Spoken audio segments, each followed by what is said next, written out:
Siapakah si orang kaya itu? Karena aku mempunyai 5 saudara laki-laki, biarlah Lazarus memperingatkan mereka, supaya nanti mereka tidak masuk ke tempat penyiksaan ini. Lukas 16 ayat 28.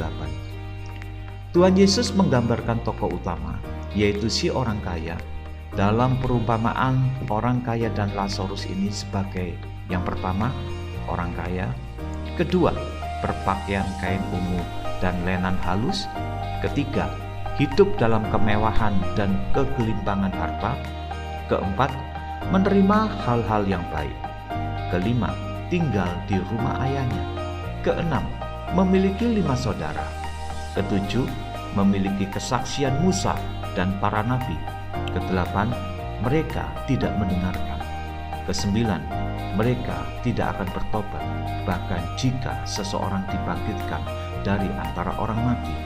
9 poin ini terlalu rinci untuk suatu kisah yang dianggap perumpamaan.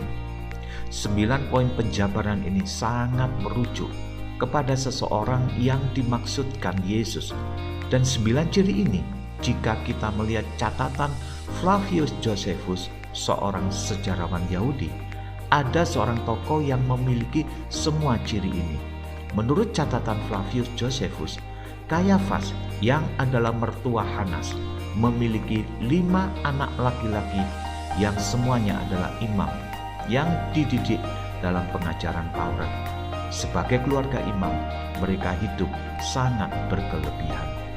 Setelah Yesus membangkitkan Lazarus, para imam mengadakan pemufakatan untuk membunuhnya. Selanjutnya, setelah Yesus bangkit dari antara orang mati, hati mereka yang keras tetap tidak berubah sewaktu mereka menganiaya rasul-rasul Yesus dan menyangkal kebangkitan Yesus sendiri.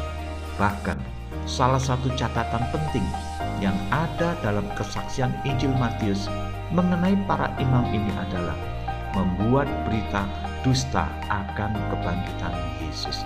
Itu tercatat di Matius 28 ayat 11-15. Dari penjelasan ini kita memahami bahwa tidak menjamin jika sebuah mujizat dapat menolong orang untuk bertobat secara permanen. Kalaupun ada yang bertobat, dan kalau itu bukan karya Roh Kudus, maka pertobatannya adalah palsu dan tidak akan bertahan lama. Mengapa para imam dan ahli-ahli agama di zaman Yesus gagal memahami Yesus sebagai Mesias yang dijanjikan oleh Allah? Bahkan merekalah yang akhirnya bersepakat untuk menyalibkan Kristus. Tidak kurangkah segala mujizat yang dilakukan Kristus selama ia berada di bumi? Masih kurangkah kedahsyatan Kristus ketika ia membangkitkan Lazarus dalam kematiannya setelah 4 hari? Memang kenyataannya tak satu pun di antara orang-orang yang duduk di dalam kursi agama itu mengenal Kristus. Hanya beberapa orang saja yang memahaminya, seperti Nikodemus dan Yusuf dari Arimatea.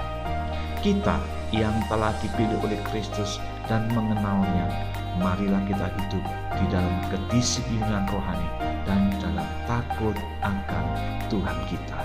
Kiranya renungan ini memberkati kita semua.